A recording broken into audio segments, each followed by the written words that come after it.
I never thought coming back home would feel this strange. Everything looked the same. The pictures on the wall, Mom's favorite throw pillows, even the scent of vanilla and coffee lingering in the air. But it wasn't the house that had changed. It was me.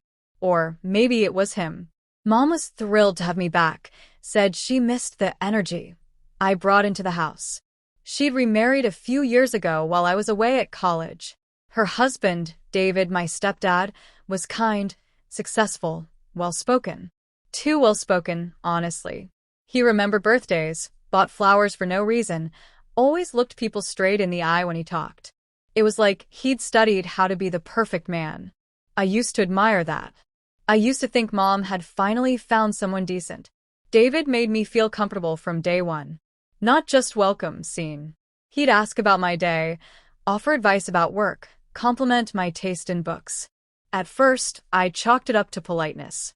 But there were moments that clung too long, like when he said I had a presence and held eye contact a little past what felt normal.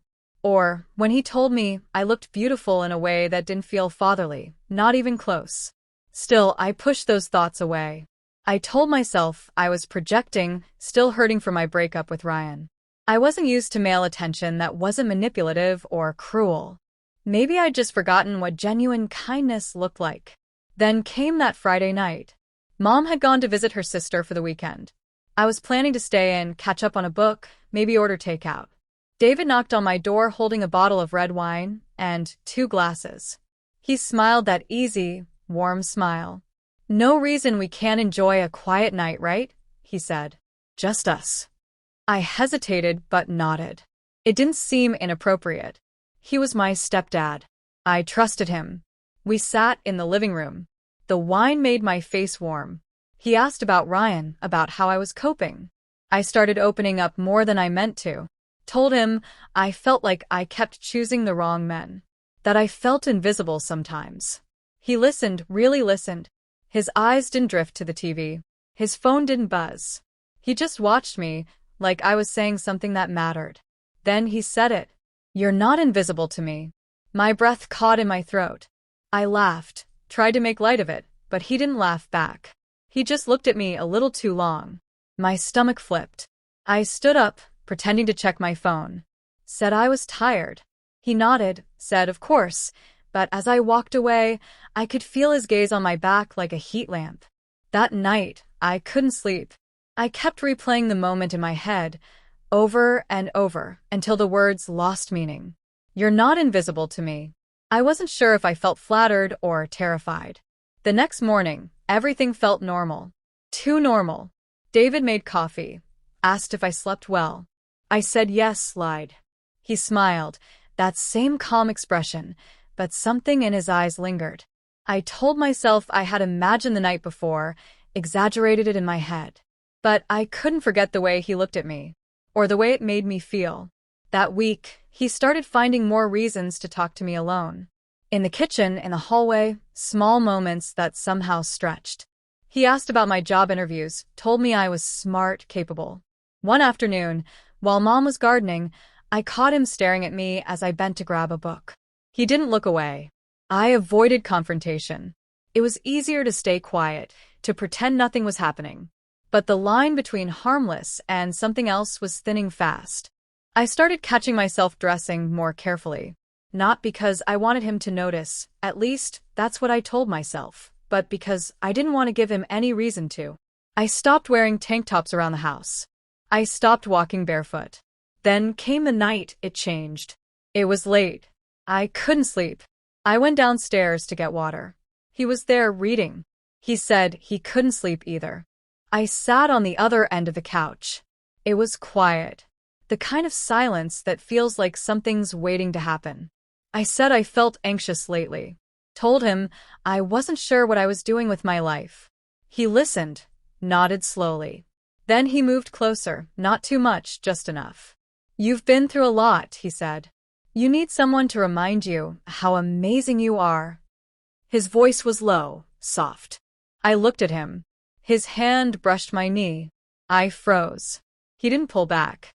Instead, he leaned in, and before I could react, his lips touched mine. It wasn't rough. It was gentle, careful, but I pulled away immediately. "What are you doing?" I whispered, my voice shaky. He looked at me, calm as ever. "I'm sorry. That wasn't planned. It just happened."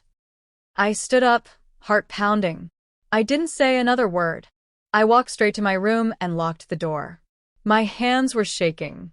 My thoughts were loud, messy. Why didn't I stop it sooner? Why didn't I slap him? Why did part of me want to kiss him back? I didn't sleep that night either. The next day, he acted like nothing happened. Asked if I wanted pancakes.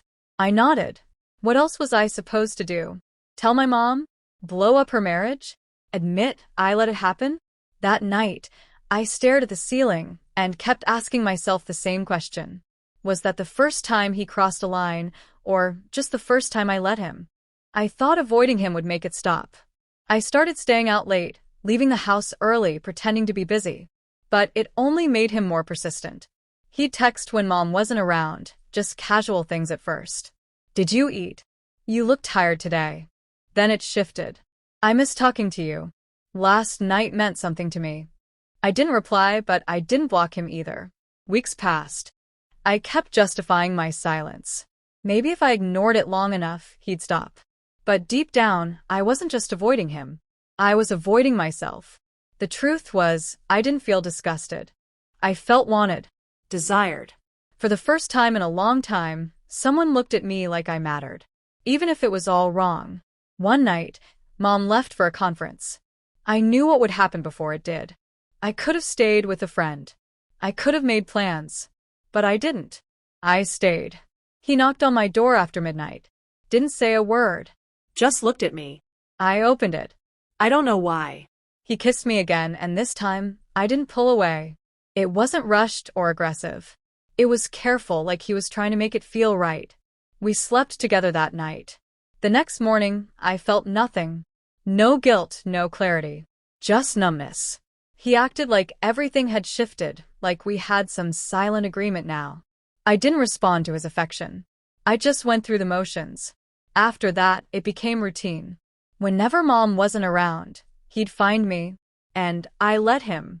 Every time I told myself it was the last. Every time I let it happen again. He started giving me things. A necklace. A book he said reminded him of me. A note tucked under my pillow that read, "I see you." I didn't know what that meant anymore. All I saw was a version of myself I didn't recognize. I started resenting Mom. Her absence. Her blind trust in him. She never noticed anything. She was busy, distracted, always working or planning the next thing. I started wondering if he was ever really in love with her, or just waiting for someone else to walk in. But I couldn't face what I was doing. I told myself I was the damaged one, the broken girl looking for comfort. I convinced myself he was the manipulator, that I was the victim. But deep down, I knew better. There was a night he whispered, "I'd leave her for you." And for a second, I believed he meant it. That's when I knew I had lost control. Not just of the situation, but of myself. I wasn't scared of him. I was scared of who I was becoming around him. And the worst part? A part of me didn't want it to stop. Everything unraveled faster than I expected. The secrecy stopped feeling thrilling. It started feeling heavy, like I was carrying something that got heavier every time I looked at my mother. I flinched when she hugged me. I avoided eye contact during dinner.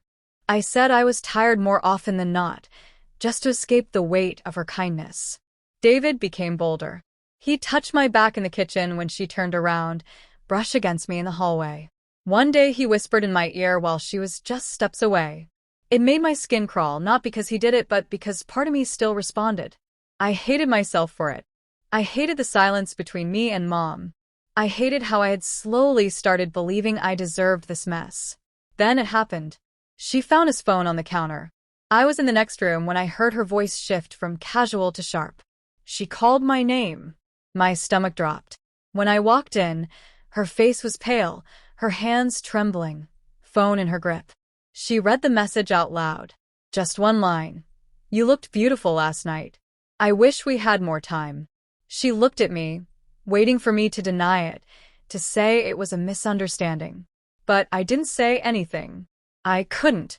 My silence said everything. Her expression cracked. First disbelief, then horror, then rage. She didn't cry right away. She asked questions, rapid, panicked. How long? Why? How could I? I couldn't answer her.